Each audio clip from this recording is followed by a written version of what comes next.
السلام علیکم ورحمۃ اللہ وبرکاتہ۔ الحمد للہ وحدہ والصلاة والسلام علی من لا نبی بعدہ، اما بعد۔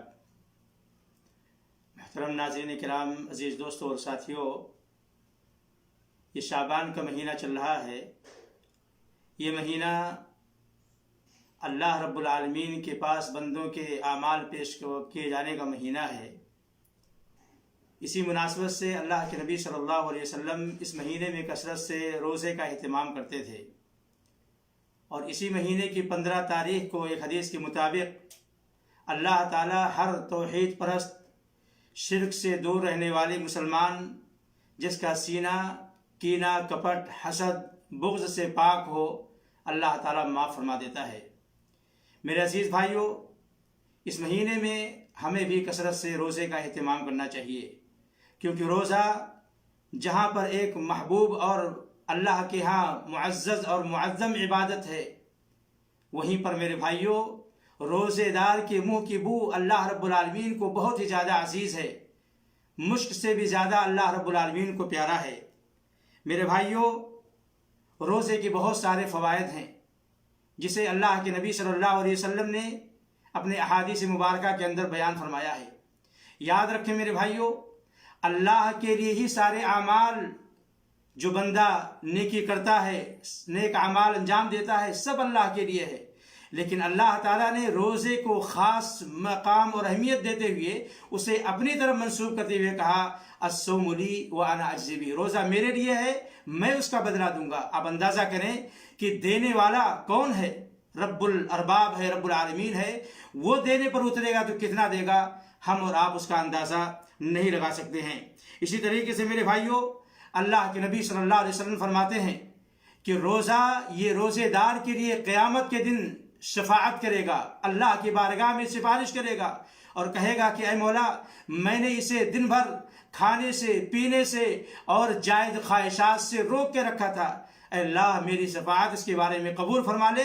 اللہ اس کی شفاعت کو قبول کر کے بندے کو جنت میں داخل کر دے گا۔ ایسے میرے بھائیوں، روزے دار کی دعا اللہ تعالیٰ قبول کرتا ہے۔ آج ساری دنیا اور سارا انسان پریشانی کے عالم میں ہے۔ اس کورونا وبائی بیماری کی وجہ سے لوگ میرے بھائیوں دعائیں کر رہے ہیں، دعائیں اللہ ویسے ہی قبول کرتا ہے، لیکن ایک خاص مقام ہے کہ بندہ اگر روزے سے ہو تو اللہ کے نبی فرماتے ہیں ثلاث دعوات مستجابات، 3 دعائیں ایسی ہیں جسے اللہ تعالیٰ قبول کرتا ہے، انہی میں سے ایک دعا روزے دار کی دعا ہے۔ روزے دار کی دعا اللہ تعالیٰ قبول فرماتا ہے۔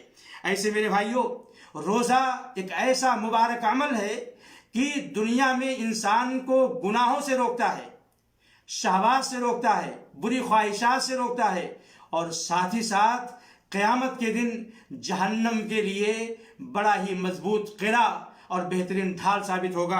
اللہ کے نبی صلی اللہ علیہ وسلم فرماتے الصیام جنہ وحصن حصین من النار، روزہ ڈھال ہے اور ایک مضبوط قلعہ ہے جہنم سے۔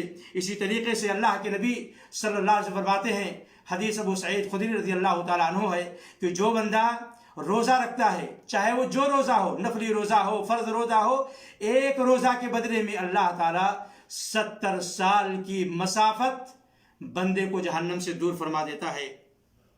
ایسے ہی اللہ کے نبی صلی اللہ علیہ وسلم فرماتے ہیں کہ انسان جب روزہ رکھتا ہے، روزہ رکھنے کی حالت میں اللہ سے دعائیں کرتا ہے تو اللہ تعالیٰ اس کی دعا کو قبول فرماتا ہے۔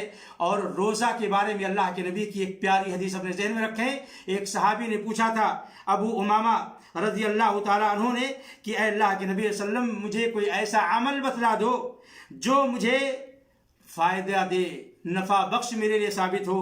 تو اللہ کے نبی نے فرمایا تھا علیک بالصوم، اپنے اوپر روزے کو لازم پکڑو، فإنہ لا عدل لہ، اس لیے کہ روزے کا مقابلہ کوئی نیک عمل کر ہی نہیں سکتا ہے۔ اس لیے میرے بھائیوں، یہ مبارک مہینہ ہے، اس میں کثرت سے روزے کا اہتمام کریں، اللہ رب العالمین کو خوش کرنے کی کوشش کریں، اور یاد رکھیں 15 دن گزرنے کے بعد اللہ کے نبی صلی اللہ علیہ وسلم نے روزہ رکھنے سے منع فرمایا ہے۔ آپ شروع سے روزہ رکھ رہے ہیں، آپ اس کے بعد بھی روزہ رکھیں، کوئی حرج کی بات نہیں ہے۔ البتہ اگر کسی کی عادت ہے جمعرات کو، سوموار کو روزہ رکھنے کی، بلا شبہ وہ روزہ رکھ سکتا ہے، ورنہ 15 شعبان گزرنے کے بعد اگر کوئی روزہ رکھتا ہے تو اللہ کے نبی صلی اللہ علیہ وسلم کی ممانعت آئی ہے۔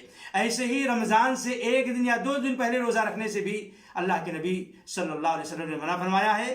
البتہ اگر کسی کا قضا روزہ ہے یا اس کی عادت ہے یا صوم داؤدی کا وہ پابند ہے، 1 دن روزہ رکھتا ہے 1 دن توڑتا ہے، تو 1 دن 2 دن پہلے بھی روزہ رکھنے پر اسے کوئی مضائقہ نہیں ہے، کوئی گناہ اس کو نہیں ملے گا۔ اس لیے میرے بھائیوں، اس مبارک مہینے کی سنت جو صحیح سنت ہے اللہ کے نبی صلی اللہ علیہ وسلم سے کہ ہم روزے کا اہتمام کریں۔